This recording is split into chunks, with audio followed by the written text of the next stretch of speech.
ही एक गांव में गुड्डू जयपुर के पास ही एक गांव में अपनी बूढ़ी माँ के साथ रहता था, अपना घर चलाता था।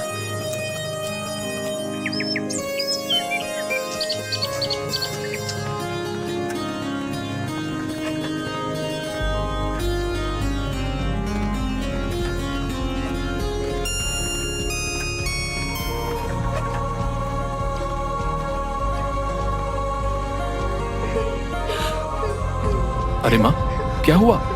तुम रो क्यों रही हो? बेटा, वो जमींदार आया था। तुम्हारे बाबा ने उससे कुछ 50,000 रुपए कर्जा लिया था। वो अब सूद समेत मिलाकर 1.5 लाख हो गया है। हम इतने पैसे कहाँ से लाएंगे बेटा? उसने बस 2 हफ्ते का वक्त दिया है, वरना ये घर खाली करना होगा।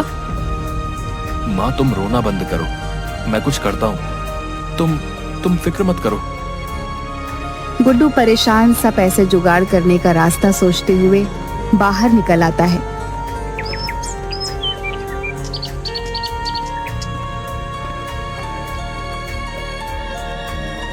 तभी घूमते हुए उसकी नजर एक बड़े से पोस्टर पर पड़ती है। 10 दिन बाद जयपुर शहर में मूर्तियों का एक एग्जीबिशन होने वाला था। उसे एक उम्मीद की किरण नजर आई।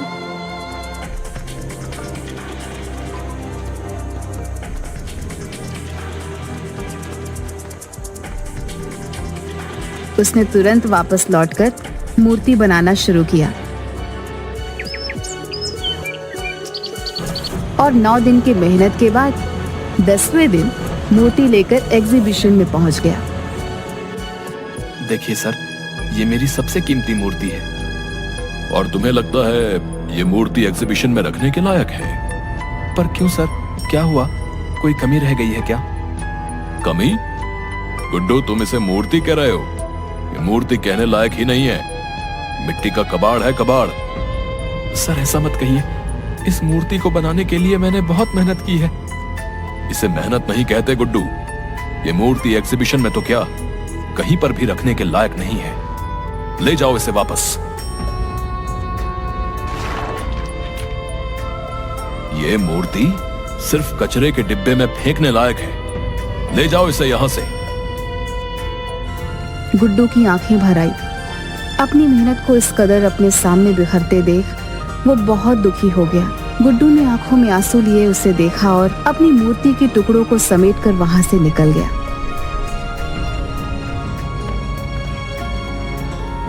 उसके जाने के बाद करण शिंदे खुद से ही बात करने लगता है। सपने हैसियत देखकर पूरे किए जाते हैं, और तुम्हारी इतनी हैसियत नहीं कि तुम इस एग्जीबिशन में अपनी मूर्ति रखो, समझे? चाहे कितनी ही खूबसूरत मूर्ति बना लो, गरीबी तुम्हें कभी ऊंचा उठने ही नहीं देगी, और मुझसे आगे तो तुम कभी नहीं निकल सकते। गुड्डू रोता हुआ बाहर चला जाता है और सोचने लगता है कि अब वो क्या करे।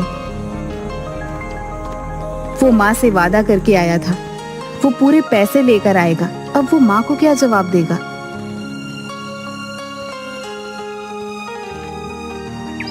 कोई फायदा नहीं हुआ इतनी मेहनत करने का, सब बर्बाद हो गया। मेरी महीनों की मेहनत बिखर गई। वो उस टूटी हुई मूर्ति को गुस्से से वहीं पर फेंक देता है और वहां से आगे बढ़ जाता है। पर कुछ दूर जाने के बाद ही वो वापस पलट कर देखता है। उसे अपनी मूर्ति से बहुत प्यार है, जैसे उसका ही हिस्सा हो। वो ऐसे कैसे उसे फेंक सकता है? चाहे जो भी हो, चाहे मैं कितनी ही बार असफल रहूं, पर मेरी मूर्तियां मैं नहीं फेंक सकता। एक दिन यही मुझे कामयाब बनाएंगी। हाँ। गुड्डू ऐसे ही उस मूर्ति को लेकर वहां से निकल जाता है। शाम हो चुकी थी। वो दूसरे शहर से यहाँ आया होता है, इसलिए फिलहाल उसके पास रहने का कोई ठिकाना नहीं होता।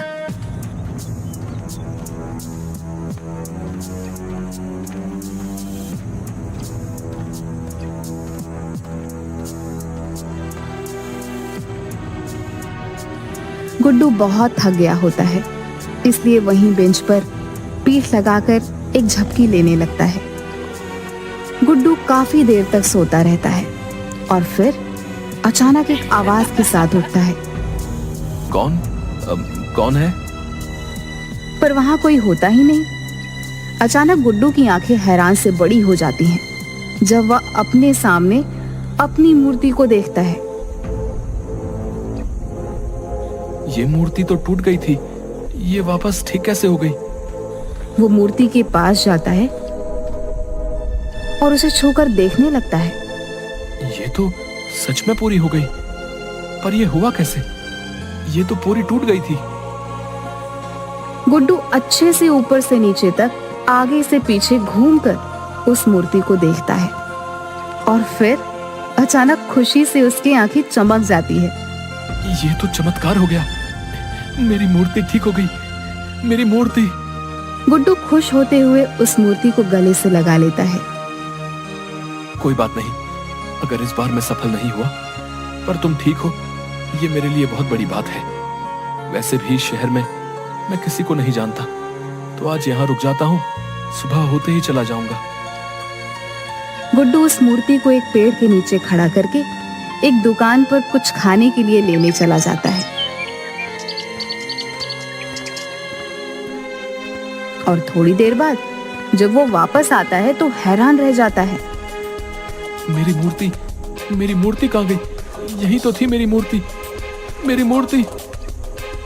गुड्डू वहीं खाने का सामान रख आसपास मूर्ति को ढूंढने लगता है और आसपास देखते हुए उसकी नजर पार्क के गेट पर, जहां मूर्ति के पास एक औरत खड़ी होती है जो ध्यान से मूर्ति को देख रही होती है।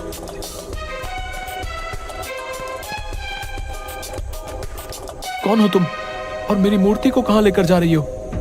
ये आपकी मूर्ति है? हाँ, ये मेरी मूर्ति है और तुम इसे चुरा कर ले जा रही थी? नहीं नहीं, मैं तो यहाँ से गुजर रही थी और इस मूर्ति को यहाँ देखा तो बस रुक गई। मेरा नाम मधु है। झूठ ऐसा बोलो जो पकड़ा ना जाए। ये मूर्ति मैंने पेड़ के नीचे रखी थी। पर मैंने तो इसे यहीं देखा, ये यहीं पर थी। गुड्डू उसे घूरने लगता है।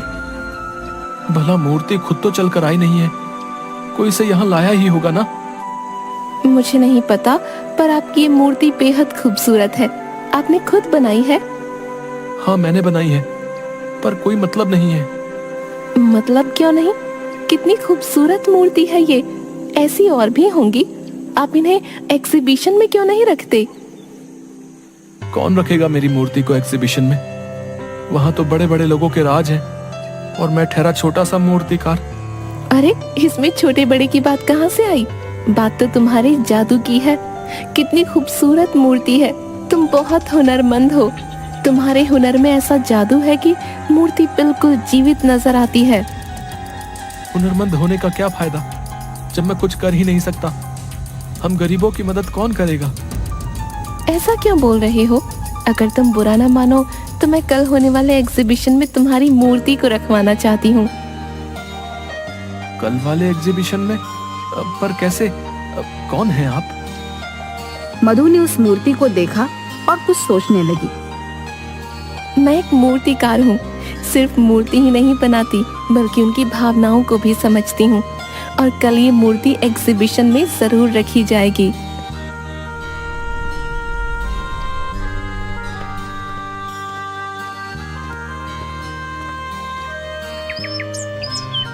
अगले दिन एग्जीबिशन में गुड्डू की मूर्ति भी रखवाई जाती है, पर किसी को गुड्डू का नाम नहीं पता होता, क्योंकि ये पहली बार हुआ था जब गुड्डू की कोई मूर्ति एग्जीबिशन में रखी गई है। गुड्डू खुश होकर देख रहा था।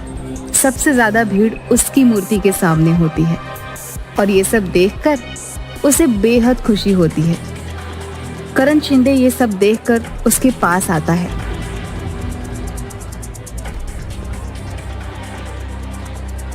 तुमसे कहा था ना, तुम एग्जीबिशन में मूर्ति नहीं रख सकते। फिर किसने रखवाई ये मूर्ति? आपने तो तोड़ ही दी थी, और शायद आज मेरा यहाँ आना लिखा था। मेरी मूर्ति ठीक भी हो गई और मधु जी ने मेरी मूर्ति एग्जीबिशन में रखवा भी दी। मधु? ये कौन है? एक मूर्तिकार है, यहाँ एग्जीबिशन में है वो। शायद उनकी मूर्तियां भी हैं। यहाँ मधु नाम की कोई मूर्तिकारा नहीं है और ना ही उसकी कोई मूर्ति है।